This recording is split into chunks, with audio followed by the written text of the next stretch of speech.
Movie की शुरुआत में हम एक वेडनेसडे नाम की लड़की को देखते हैं जिसका स्कूल में पहला दिन था, जो कि आसपास बहुत अजीब नज़र से सबको देख रही होती है। कॉलेज के सभी बच्चे भी उसको बहुत अजीब तरीके से देखते हैं। आगे बढ़कर जब वो अपना लॉकर खोलती है तो उसके अंदर उसका भाई बंद होता है। जब वो रस्सी को खोलती है तो अचानक से उसे एक विजुअल दिखाई देता है जिसमें वो देखती है कि उसके भाई को उसी के स्कूल के कुछ लड़कों ने पकड़कर बांध दिया था। वो आगे बढ़कर उन लड़कों से बदला लेने जाती है जो कि पूल में स्विमिंग कर रहे होते हैं। वो पूल में काटने वाली मछलियाँ डाल देती है जिसे देख सभी लड़के वहाँ से भागने लगते हैं, लेकिन एक लड़के को मछलियाँ काट लेती हैं जिससे उसकी मौत हो जाती है। और ये सारा नज़ारा देखने में वेडनेसडे को बहुत मज़ा आता है, जिससे ये पता चलता है कि वेडनेसडे का कैरेक्टर कोई नॉर्मल नहीं है। उसे लोगों को परेशान करने में, खून खराबा करने में बहुत मज़ा आता है। तभी दूसरी तरफ सीन शिफ्ट होता है और एक कार में वेडनेसडे की फैमिली को दिखाया जाता है। वो कई स्कूलों से इन्हीं हरकतों की वजह से निकाली गई थी, जिस वजह से उसके पेरेंट्स उसको बोर्डिंग स्कूल में डाल रहे होते हैं। वेडनेसडे जाना तो नहीं चाहती थी, लेकिन उसे मजबूरन उस स्कूल से निकाला जा रहा था।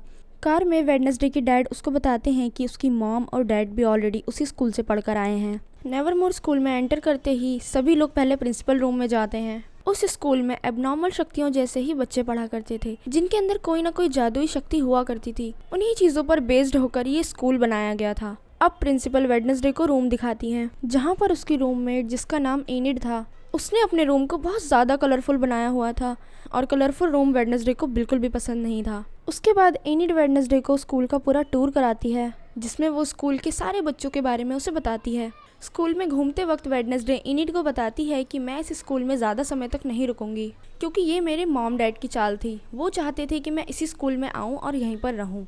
उसके बाद वेडनेसडे अपने मॉम डैड के पास जाती है, जहाँ पर उसके मॉम डैड वापस जा रहे होते हैं। वेडनेसडे की मॉम समझ जाती हैं कि वेडनेसडे अब स्कूल से भागने की कोशिश करेगी, तो वेडनेसडे अपनी मॉम को चैलेंज करते हुए कहती है कि मॉम, मैं यहाँ से ज़रूर भाग जाऊंगी और हम दोबारा कभी नहीं मिलेंगे। इस बात से डरकर वेडनेसडे के डैड उसके पीछे एक हाथ छोड़ देते हैं जो वेडनेसडे पे नज़र रखता है। तभी उस स्कूल के बराबर वाले जंगल में दिखाया जाता है कि एक लड़का वहाँ पर शिकार के लिए आता है, जिस पर कोई अटैक कर देता है। फिर वहाँ पर पुलिस इन्वेस्टिगेशन करने के लिए आती है। पुलिस को पूरा शक था कि ज़रूर नेवरमोर स्कूल की वजह से ही सारे मर्डर्स हो रहे हैं। वहाँ पर एक नहीं, पहले भी कई मर्डर हो चुके थे। अब वेडनेसडे रूम में से अपनी सारी कलरफुल चीज़ें हटा रही होती है और अपनी नॉवल लिखने बैठ जाती है और पीछे एनिड गाना बजा के डांस करने लगती है, जिससे वेडनेसडे और एनिड के बीच झगड़ा शुरू हो जाता है।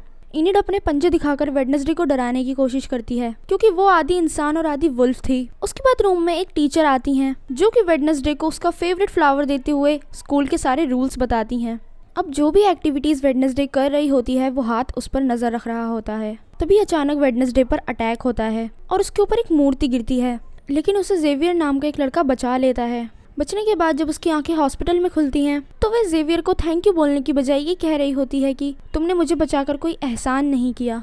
मैं चाहती थी कि मेरी मौत एक अनोखे तरीके से हो, लेकिन तभी जेवियर उसे बताता है कि हम बचपन में मिल चुके हैं, जब मैं गलती से खेलते खेलते ताबूत में चला गया था और वो लोग मुझे दफनाने ही वाले थे और एंड मौके पर तुमने मेरी जान बचाई। उसी का हिसाब आज मैंने चुकता कर दिया। रूम में वेडनेसडे जब अपनी नॉवल पे काम कर रही होती है, तभी उसे कुछ आवाज़ें आती हैं। उठकर देखने पर वो देखती है कि वही हाथ उसके ऊपर नज़र रख रहा था। वो उसे पकड़ लेती है और धमकी देती है कि अगर तुम मेरे साथ रहे तो मैं तुम्हें छोड़ दूंगी, वरना मैं तुम्हें इस ड्रॉर में हमेशा के लिए बंद कर दूंगी। तो वो हाथ उसकी बात मान लेता है। वेडनेसडे की हरकतों से सभी को लगता था कि उसकी दिमागी हालत सही नहीं है, इसलिए उसके प्रिंसिपल उसे साइकेट्रिस्ट के पास ले जाती हैं और वहाँ से वेडनेसडे कोई ना कोई बहाना करके भाग जाती है। भागते वक्त वो एक आदमी से टकराती है और तभी उसे विजुअल दिखाई देता है, जिसमें वो देखती है कि जिस आदमी से वो टकराई है उसका आगे जाकर एक्सीडेंट होने वाला है, लेकिन वो उसे कुछ नहीं बताती है और वहाँ से निकल जाती है। आगे जाके वो एक रेस्टोरेंट में घुसती है, जहाँ पर एक लड़का बहुत परेशान होता है क्योंकि उसकी कॉफ़ी मशीन ख़राब हो गई थी।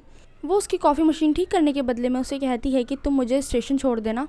उसके बाद वो लड़का, जिसका नाम टायलर था, वो उसे थोड़ी देर वेट करने को कहता है। वेडनेसडे एक जगह बैठकर वेट कर रही होती है, तभी कुछ लड़के आकर उसे परेशान करते हैं, जिससे वो फाइट करती है और तभी वहाँ पर प्रिंसिपल आ जाती हैं और उसे वहाँ से ले जाती हैं। रास्ते में जाते वक्त वो देखते हैं कि उसी कार का एक्सीडेंट हुआ है जो वेडनेसडे को विजुअल में दिखाई दिया था, जिसे देख प्रिंसिपल थोड़ा डर जाती हैं। रात के समय वेडनेसडे गिटार बजा रही होती है, जिसकी धुन सभी को बहुत पसंद आती है और फिर वहाँ पर एनिड भी आ जाती है और उस हाथ को देख लेती है। फिर हम देखते हैं कि एक लड़का जो कि लाइब्रेरी में जाकर एक पन्ने को फाड़ लेता है और उसे अपने पास रख लेता है। वहीं दूसरी तरफ वो हाथ टायलर के घर पे पहुंच जाता है। उस हाथ पर वेडनेसडे का नंबर लिखा होता है।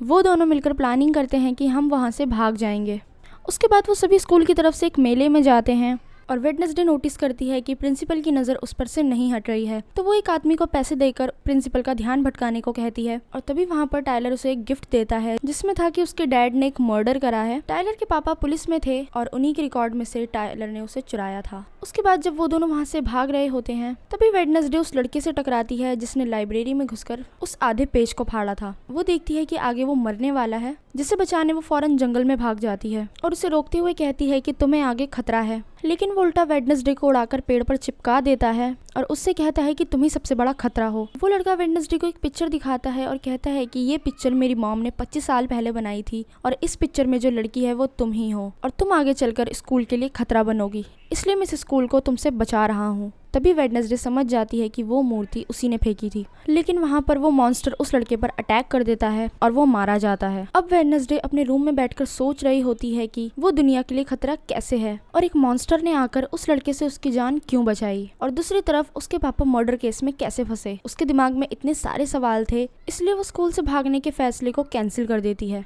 और इसी के साथ ये एपिसोड खत्म हो जाता है।